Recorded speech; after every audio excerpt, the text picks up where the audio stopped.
다고 보도했습니다. 또 교육부는 학생부 교과 영역의 세부 능력 및 특기사항 기재를 의무화할 방침인데요. 이에 대해 자신이 가르치는 학생 수만큼 기재해야 하기 때문에 교사의 부담이 더 커졌다고 보도했습니다. 이번 대입제도 개편으로 인해 부담이 커진다는 보도에 대해 팩트체크합니다.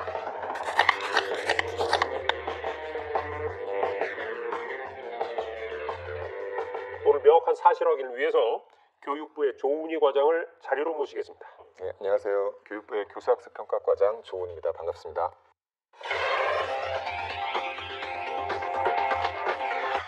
자, 먼저 이번에 교육부에서 발표한 대입 공정성 강화 방안에 대해서 좀 간략하게 소개를 해주시죠.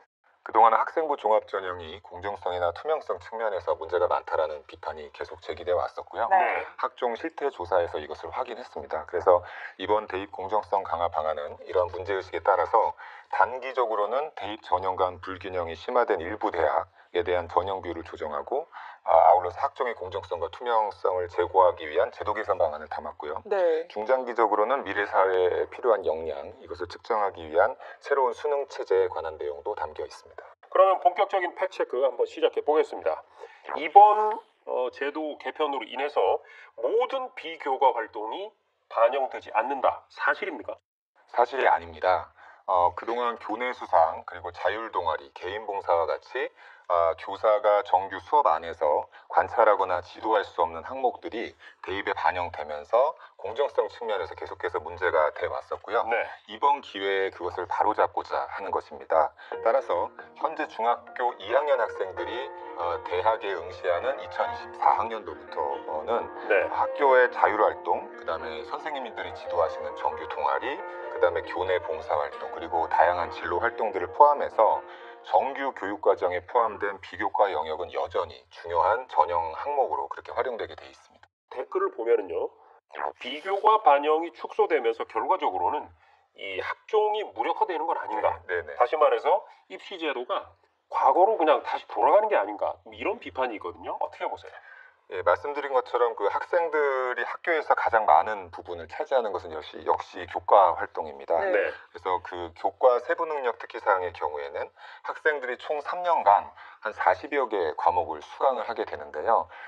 이 각각의 교과마다 한 500자 정도씩 교과 세부 능력 특기 사항을 기재를 하게 되면 네. 전체 분량은 약 2만 자에서 2만 3천 자 정도가 되게 되고요. 교과와 비교과 영역을 아우르는 망라하는 행동 특성 종합 의견을 담임 선생님께서 역시 적어주실 수 있거든요. 그래서 이런 전형 자료, 그러니까 교과, 비교과 전형 자료를 활용해서 여전히 대학은 학생들을 충분히 판별해낼 수 있을 거다, 그렇게 생각하고 있습니다. 지금 과장님이 말씀해주신 부분이 두 번째 팩트체크와 연결이 되는데요. 그 대입 공정성 강화 방안으로 학생부 교과 영역의 세부 능력 및 특기사항, 그러니까 이 세특이라고 하죠. 이 기재를 의무화할 방침이다, 이렇게 나와 있죠. 그러다 보니까 교사 한 명이 자신이 가르치는 그 과목 학생 수만큼 기재를 해야 하는 그 부담감이 생길 수밖에 없다라는 보도가 지금 나오고 있는데, 과장님, 이 부분은 어떻습니까? 사실인가요?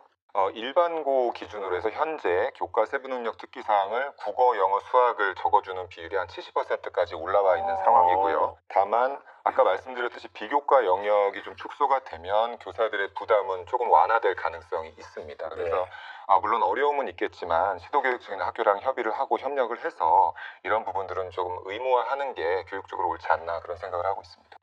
오늘 저희 KTV 사이다에서는요, 정부의 대입제도 개편으로 인해서 모든 비교과 활동의 대입 반영이 폐지된다. 그리고 세부 능력 특기사항 기재 의무화로 교사 부담이 너무 커진다. 이런 보도에 대해 살펴봤는데 확인 결과 이렇습니다. 첫째, 국영수 같은 중심 과목의 이 교과 세트 기재율은 이미 70%가량으로 굉장히 높은 편이며, 교사가 지도하거나 확인할 수 없는 정규교육 과정 외의 비교과 영역만 대입에 반영되지 않는다. 그러니까 여전히 정규교육 과정 안에서 이루어지는 비교과 영역은 대입에 반영된다는 점 확인했습니다.